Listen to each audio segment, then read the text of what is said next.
بسم اللہ الرحمن الرحیم نحمدہ و نصلی علی رسول الکریم اما بعد 28 دسمبر سے لے کر 3 جنوری تک یہ ہفتہ مدح صحابہ ہے، اور مدح صحابہ ہر مسلمان کے لیے لازمی ہے۔ ہر مسلمان کے اوپر جو ہے صحابہ کرام کی جو مدح کرنا یہ ہر مسلمان کے لیے ہے، کسی ایک طبقے ایک جماعت کے لیے نہیں ہے، کیونکہ صحابہ ہمارے محسن ہیں۔ صحابہ نے ہمارے اوپر احسان کیا، صحابہ کی وجہ سے ہمیں قرآن ملا، صحابہ کی وجہ سے ہمیں نماز ملی، صحابہ کی وجہ سے ہم تک کلمہ پہنچا، تو صحابہ ہمارے محسن ہوئے، اور محسن کا حق بنتا ہے کہ ان کے جو ہے احسان کا شکر ادا کیا جائے اور ان کے احسان کا جو ہے بدلہ دیا جائے۔ تو صحابہ کرام کا جو ہمارے اوپر بہت بڑا احسان ہے، اس کا ہم بدلہ تو نہیں دے سکتے، لیکن کم از کم ہم اتنا تو کریں کہ جب ان کی گستاخیاں عام ہے اور ان کی عزت اور عظمت کے اوپر جو ہے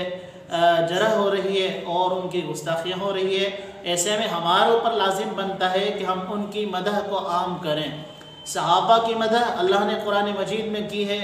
صحابہ کی مدح حضور علیہ السلام نے اپنی زبان اطہر سے کی ہے، صحابہ کرام کی مدح اولیاء اللہ اور بزرگان دین نے کی ہے، صحابہ کرام کی مدح فقہاء صلحاء نے کی ہے۔ تو اس لیے صحابہ کرام کی مدح ہر اس آدمی کے اوپر لازم ہے جو مسلمان ہے،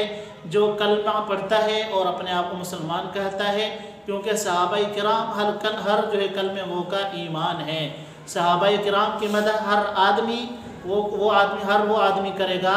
جو اپنے آپ کو مسلمان سمجھتا ہے، صحابہ کرام کی مدح ہر وہ آدمی کرے گا جو کلمہ پڑھتا ہے، نبی علیہ السلام پر ایمان رکھتا ہے۔ اور اگر کوئی صحابہ کرام کی مدح سے کتراتا ہے اور صحابہ کرام کی مدح سے انکار کرتا ہے، مدح صحابہ سے اگر کسی کو تکلیف ہوتی ہے تو سمجھ جائیں کہ اس کا جو ہے اسلام سے، ایمان سے، نبوت سے کوئی تعلق نہیں ہے۔ تو اس لیے میں نوجوانوں سے کہتا ہوں کہ ان کا کوئی بھی اکاؤنٹ ہے، فیس بک اکاؤنٹ ہے، ٹویٹر اکاؤنٹ ہے، واٹس ایپ، جہاں پر ہو سکے جتنے سوشل اکاؤنٹس ہیں ان کے اوپر اس ہفتے کے اندر جو ہے صحابہ کرام کی مدح کو عام کریں۔ ہو سکتا ہے ہمارا یہ عمل قبول ہو جائے اور ہماری بخشش کا ذریعہ ہو جائے۔